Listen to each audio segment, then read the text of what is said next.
How to shave with a safety razor. Now, with the cost of razors and blade cartridges rising sharply, many men are turning to cheaper and more refined ways of shaving. The double-edged safety razor is just that: straightforward, inexpensive, and effective. A new generation of men are discovering that you don't need 5 blades to get an ivory smooth face. In this video I'm going to cover 4 points on how to shave with a double-edged safety razor. 1. Assembling your razor. 2. Developing a pre-shave routine. 3.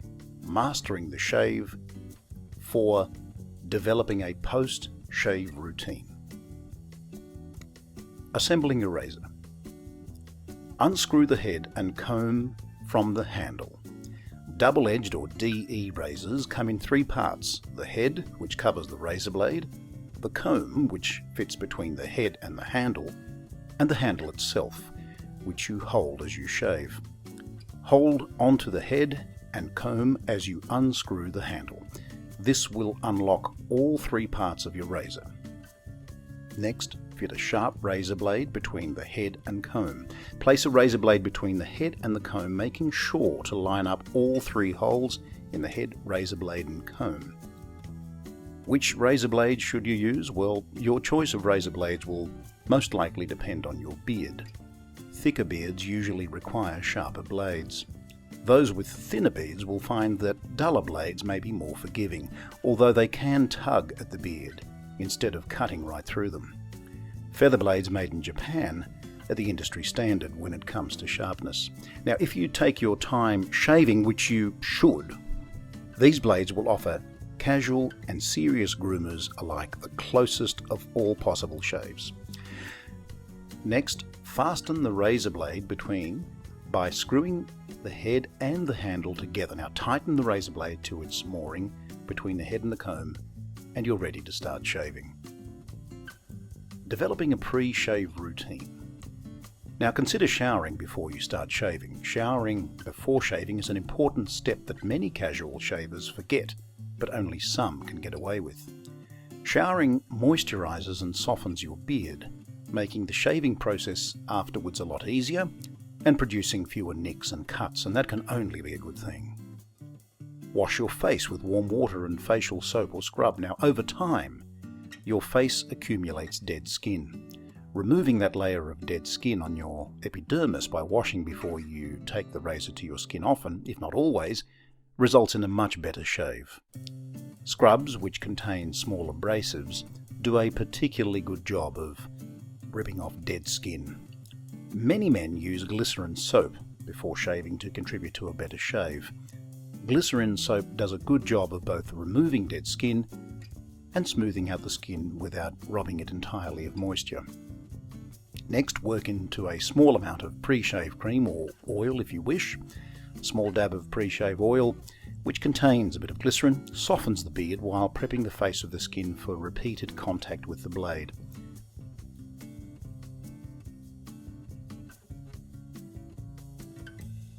Mastering your shave. Wet your double-edged razor and position it at about 30 degrees or thereabouts on your skin. Submerge your DE razor in the hot water and then position it at about 30 or sometimes 40. This angle ensures a close shave but doesn't produce a lot of nicks and cuts. On the first pass, always shave with the grain. The direction in which the hairs of your beard grow out of your skin is called the grain. Shaving in the same direction as your hair grows, that is with the grain, chops off less beard but is very forgiving. On your first pass, always go with the grain. Now, if you've never shaved before, it'll take some time to get to know the direction of your beard, but every man's grain is different and often changes depending on the hair's position on the face. Now, frequently dip your razor into the bath of warm water and swirl it around. Now, this dislodges hair and other gunk that gets caught in between the head, the blade and the comb. Needless to say, a clogged safety razor will produce a less satisfying shave than a clean one. Shave using small strokes, letting the weight of the double-edged razor do most of the work. Now, you ever notice how commercials advertising shaving products always show men using long, continuous strokes? That's not how you shave.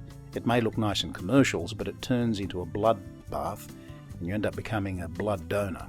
Use small strokes, making sure not to press down with the razor onto your skin. The weight of your razor should be doing most of the work. Now, if you feel like you need to press with your razor onto your skin in order to shave, either your blades aren't sharp enough or your razor isn't heavy enough. Hold your skin taut to promote easier shaving. Now, holding the skin taut makes it easier for the razor blade to glide over your skin surface. Holding your upper lip down, your lower lip up, as well as the skin beneath your jawline will give you a closer shave without any nicks. Pay special attention to problem areas. Now, problem areas are areas that often produce nicks, cuts, irritations, and redness. For many men, these areas include the above and below the lips, beneath the jawline, or any other place on the face that is contoured instead of flat. For me, personally, I have trouble just on the neck area. Now, when shaving these areas, take your time and shave against the grain. Be patient, though, because being patient and willing to take several passes instead of trying to remove all stubble with the first pass will reap benefits. Now, wet your face again, apply another thin coat of shaving cream, and take a second pass. The aim of the first pass is to remove most of your stubble, although there will be some noticeable patches. The aim of the second pass is to shave away any remaining stubble without causing cuts or irritation. On the second pass, shave using sideways strokes or against the grain, albeit very, very carefully. Sideways strokes will trim the forest of your beard down to a clean sand dune without producing much irritation. On the second pass especially, remember to unclog your razor, keep your skin taut, and always lather over areas you intend to shave for extra lubrication. Now, you repeat this general process as many times as necessary to produce a clean shave. There is no mathematical formula, there's no right or wrong way. I generally do a 3-shave pass. I have done a 4-shave pass, and the 4th pass has been essentially like a polish pass. Now, all men have different beards and desire different shaves. Now, shave until you've achieved your desired level of closeness, keeping in mind that extra passes that you make increase your chance of producing nicks and irritation. So this takes a bit of practice, but it will be very rewarding, I can assure you. Developing a post-shave routine. Now, clean your double-edged razor and splash your face with cold water. Now, warm water for pre-shave, cold water for post-shave. Now, whereas warm water opens up your pores, cold water causes them to contract, and cold water on your face feels especially refreshing and helps to staunch any blood caused by nicks. Consider briefly submerging your blade in rubbing alcohol to wick away any excess moisture. This is very effective for just doing that, keeping away the moisture. Now, water on blades can cause rust, and rust, of course, causes additional friction. Friction causes a less comfortable shave, and you know what that means. Now, if you want to increase the longevity of your razor blades, unscrew them from the razor, submerge them in rubbing alcohol, and remove them. Now, place them back into the cleaned razor when dry, and you'll get a few more shaves out of that than you ordinarily would if you just left them in the razor.